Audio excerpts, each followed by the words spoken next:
Hi, I'm Chris Rosenthal. I'm the owner of Mount Vernon Family Therapy, and one of our very exciting developments is the ability to provide workshops for couples, or couples retreats, over 2 days based on Sue Johnson's work, and the workshop is titled Hold Me Tight, 7 Conversations for a Lifetime of Love.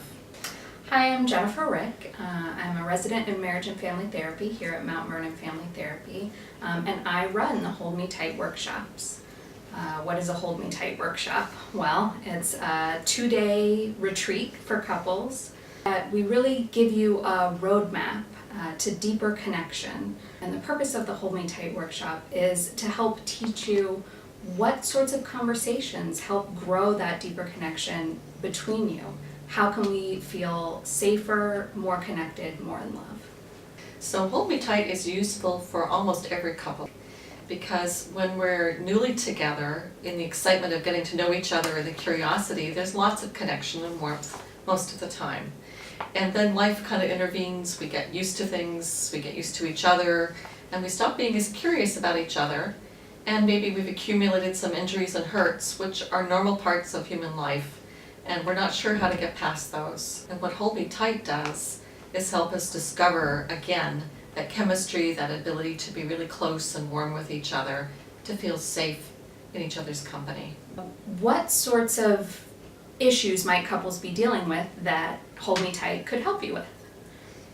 Well, you may find yourself stuck in the same old argument over and over again. Often I hear couples say, and it doesn't even matter, we're arguing about stupid stuff. Hold Me Tight can help you start to understand the patterns that contribute to that, and how you might be able to start to change those patterns and have different types of conversations.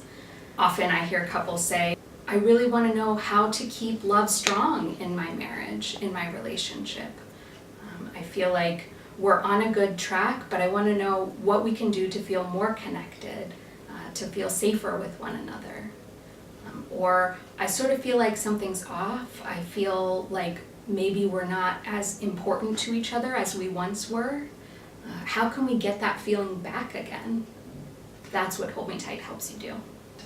So there's a cool story about Hold Me Tight and where it came from.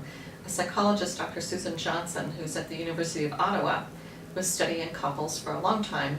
So she grew up in a British pub. Her parents owned a pub in Britain, and they didn't get along very well. They quarreled quite a lot. And her mother's definition of love was, love is a funny 5 minutes. That did not satisfy Sue. So she began to understand the science underneath love and what the obstacles can be. And with that, she developed emotionally focused couples therapy that helps people really learn how to build their love and have it be strong. She also developed Hold Me Tight, which is a much shorter version of that gives people the tools to strengthen their own love. Okay, so what does this workshop weekend look like? Well, over the course of the weekend, we'll walk you through the roadmap that is this 7 conversations for a lifetime of love. So what are these 7 conversations actually? Well, the first one is called Demon Dialogs. It helps you start to identify the underlying pattern that keeps you disconnected. You may call it disconnecting dialogues, might be another way of thinking about it. The second conversation is about finding our raw spots. What are the spots that when they get poked, they hurt us? And when we get hurt, what happens? The third conversation is revisiting a rocky moment. Now with what you've started to understand about what your demon or disconnecting dialogue might be, as well as what are the raw spots, you start to understand how might we be able to go back to a rocky moment and kind of have a do-over. If we could do this over, what would we like this to look like instead? Okay, conversation 4 is the Hold Me Tight conversation, and this is the big one. This is the one where we start to really open up to our partner.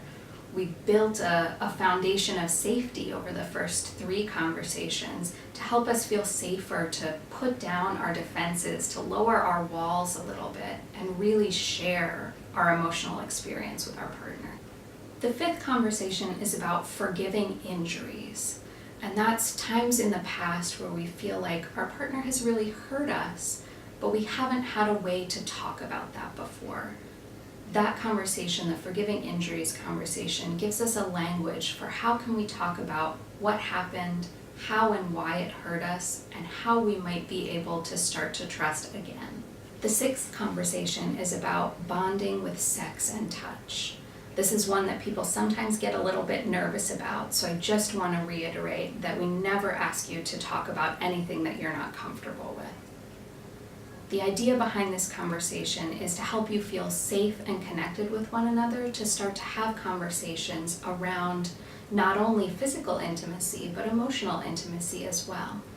And the final conversation, the seventh conversation, is about keeping our love alive. This is when we really reiterate, how can we turn towards one another? How can we turn towards each other for connection again and again? How can we build and strengthen our relationship into the future?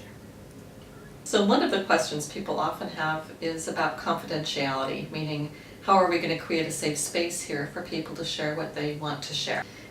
We ask for an agreement that people not talk about the other couples to people outside the group. And you always have control over how much you share about your relationship or your reactions within the group. And if you're sharing about yourself and not about your partner, then you're not breaking your partner's confidentiality. You can share more generally about this conversation was really tough for us, or wow, I just realized X about my wife or husband. We do find that sharing the reflections on the exercises between the couples is very powerful for them, because in our own private living rooms and kitchens we often feel so alone with our dilemmas and stuckness and disconnection, and realizing that this is a human experience. I really want to stress this, that becoming disconnected and reconnecting is part of the human process. It's not that there's something wrong with you. It's the natural flow of human experience. And people really start to get that in Hold Me Tight. Then they feel like they don't have to stay disconnected. They are learning the tools for getting reconnected.